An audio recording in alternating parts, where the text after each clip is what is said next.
A very good morning to you boys. In the last video, I have explained you the full poem. And for homework, I have asked you to write full poem, word meaning and some hard words. Now, in this video, we will going to do few more back exercises of the poem. Look here boys. ये आपके poem के back exercises हैं जो अभी हम solve करेंगे। हम सब ने पोएम पढ़ी, उसका मतलब भी समझा। तो अब हम इन प्रश्नों के उत्तर देंगे। पहला प्रश्न क्या है? कवि किस प्रकार दमकने के लिए कहता है? मतलब कौन कौन सी ऐसी चीज है जिस प्रकार कवि दमकना चाहता है? तो कौन कौन सी चीज थी? सूरज, चंदा,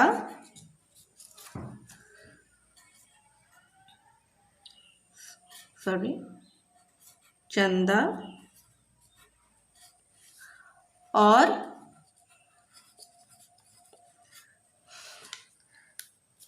तारों की तरह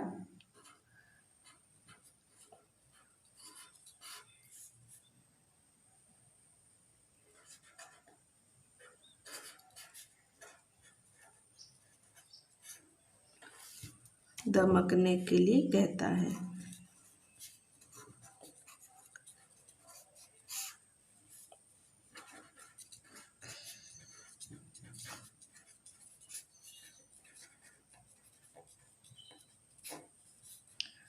कहता है।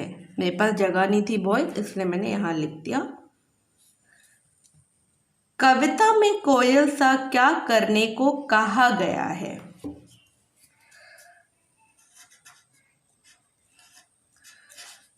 कविता में कोयल सा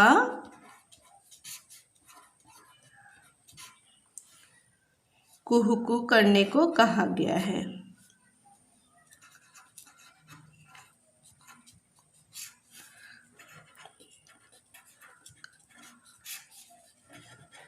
को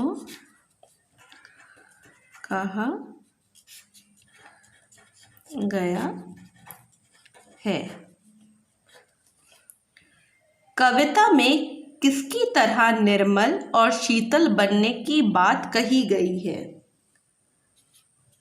कविता में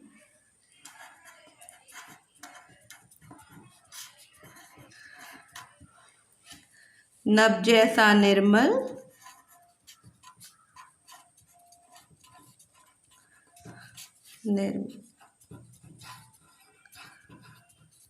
और शशि जैसा शीतल बनने की बात कही गई है।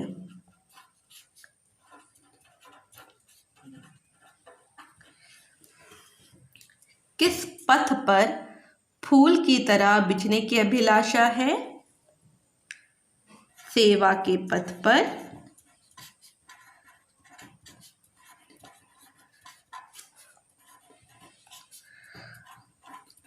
फूल की तरह बिछने की अभिलाषा है। ये हो गए हमारे प्रश्न उत्तर कविता के। कविता की पंक्तियां पूरी करो। कविता हमने पढ़ी है, तो अब हम बहुत आसानी से इनकी पंक्तियां पूरी कर सकते हैं। तो क्या है? सूरज सा दमकू मैं,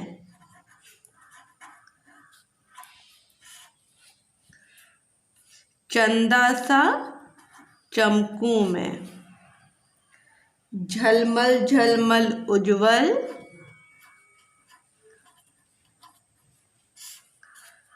तारों सा दमकूं मैं, मेरी अभिलाषा है।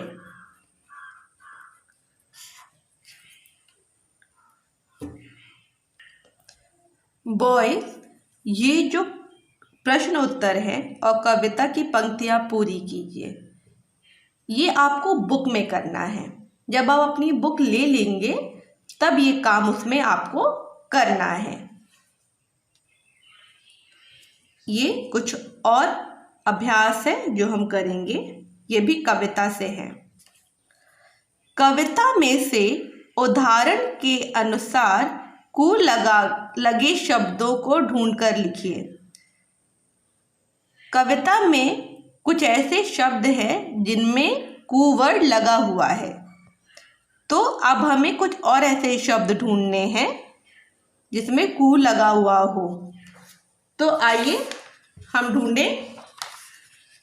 ये देखिए, चमकू तो दिया हुआ है, तो हम दमकू लिख सकते हैं, महकू और कुहकू ये भी लिख सकते हैं। तो आइए हम ये 3 शब्द लिखें। पहला है दमकू जो हमने मार्क किया, दूसरा है महकू और तीसरा जो शब्द हमने मार्क किया है वो है कुहकू। तो ये हमें 3 शब्द मिल गए जिसमें कु वर्ड है। अब उसके नीचे आइए व्याकरण बोध। इसमें हमें क्या करना है, दिए गए शब्द गलत लिखे गए हैं, उन्हें सही करके लिखिए। ये जो शब्द दिए हैं ये गलत है, तो इन्हें हमें सही करके लिखना है। तो उज्जवल, उज्जवल में आधा जा एक बार नहीं 2 बार लगता है। छोटा उ, आधा जा, फिर आधा जा, व और ला, उज्जवल। अभिलाषा नहीं होता, अभिलाषा होता है। अ, भ में छोटी की मात्रा, ल में आ की मात्रा, षटकोण श में भी आ की मात्रा, ये हो गया अभिलाषा। निर्मल, इसमें र लिखा नहीं जाता, इसकी मात्रा लगती है। न में छोटी की मात्रा, म में र की मात्रा और ल, ये हो गया निर्मल। पर्वत में र की मात्रा लगती है लेकिन त में नहीं, व में। प व में र की मात्रा और त, पर्वत। ये हो गए हमारे सही शब्द। ये जो शब्द हैं ये गलत हैं क्योंकि इनकी स्पेलिंग गलत है। यहाँ पर हमने सारे सही शब्द लिखे हैं सही स्पेलिंग के साथ। अब आइए ख पे। बॉक्स में से समान अर्थ वाले शब्द ढूंढकर लिखिए। समान अर्थ मतलब होता है एक ही जैसा जिसका मतलब हो। तो ये जो बॉक्स बना हुआ है इसमें कुछ शब्द हैं, हमें इन शब्दों का समान अर्थ सेम मीनिंग वाले शब्द निकाल के यहाँ लिखने हैं। फूल, फूल का अर्थ होता है पुष्प, तो हम लिख देंगे यहाँ पुष्प। विहग मतलब होता है पक्षी, तो यहाँ हम लिख देंगे पक्षी। शशि का मतलब होता है चंदा।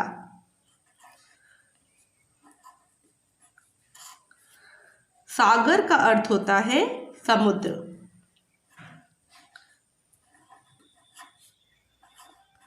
और मेघ का अर्थ हुआ बादल।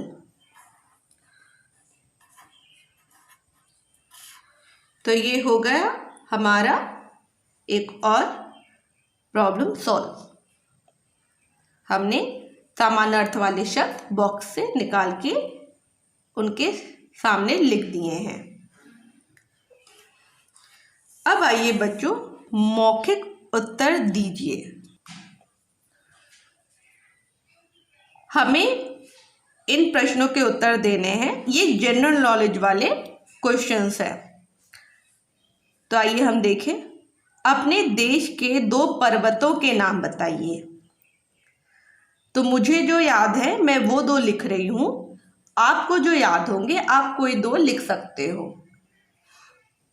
तो पहला है कंचनजंगा। कंचनजंगा पर्वत।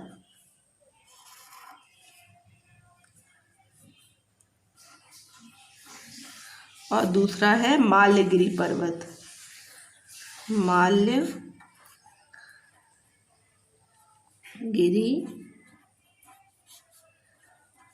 पर्वत। तारे छोटे क्यों दिखाई देते हैं? क्योंकि वह हमसे बहुत दूर है। रात में खिलने वाले किसी फूल का नाम बताइए। मुझे जो याद है मैं वो लिख रही हूँ। आपको जो याद होगा आप वो भी लिख सकते हो। तो मुझे जो याद है वो है रात रानी। ये रात में खिलने वाला फूल है। स्वर कोकिला किसे कहा जाता है? तो स्वर कोकिला लता मंगेशकर जी को कहा जाता है।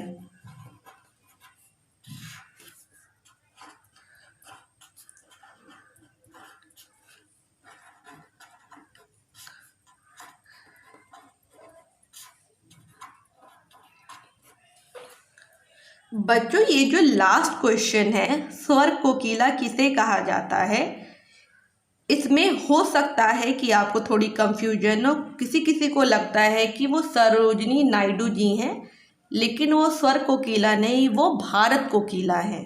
तो don't get confuse with this question. स्वर कोकिला जब पूछा जाता है तो वो लता मंगेशकर जी हैं। तो this is the right answer. ये पूरा हो गया हमारे बैक एक्सरसाइजेस पोएम के।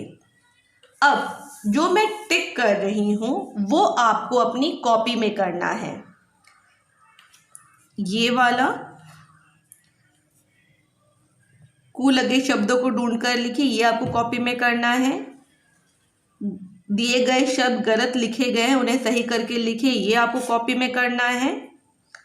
बॉक्स में से समान अर्थ वाले शब्द ढूंढ कर लिखिए, ये भी आपको कॉपी में करना है। तो जो मैंने टिक किया है वो आपको कॉपी में करना है। और बाकी जो काम है जब आप अपनी बुक ले लो तब आप ये सारा काम उसमें कर सकते हो। ये सारे काम आपको बुक में भी करने हैं और जो मैंने टिक किया है उसे आपको कॉपी में करना है। Okay boys, so please complete all your work. When school will reopen, I'm going to check your notebook.